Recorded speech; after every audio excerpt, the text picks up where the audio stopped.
yang uldum men sebae erodli yare mok lokle ma kursi logeti e monil udada e girdi erodli rabadai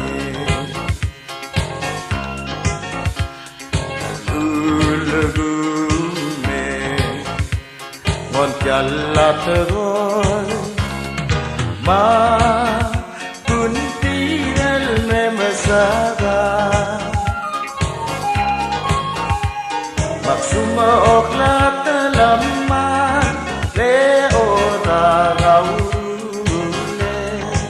erodli menbukti moklokle yang odagi kemeral malamare gam abu raebula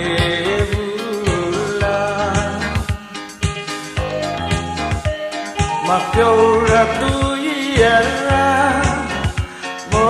ilale dese o oti yak malmal tigar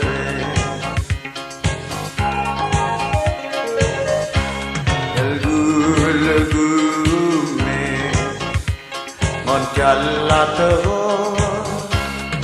ma kunti el memesara maksuma oklat lama e oda aule erodali mengbukti moklokle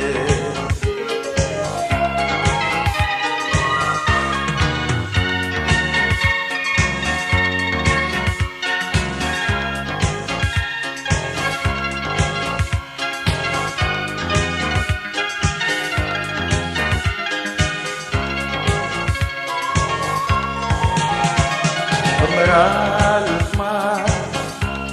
nasa llena y el lloroso alda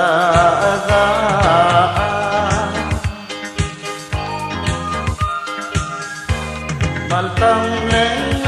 lagale ne naga oltararang darogu el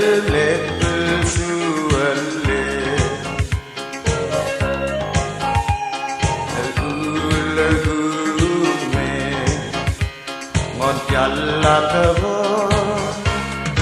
ma kunti el memesara maksuma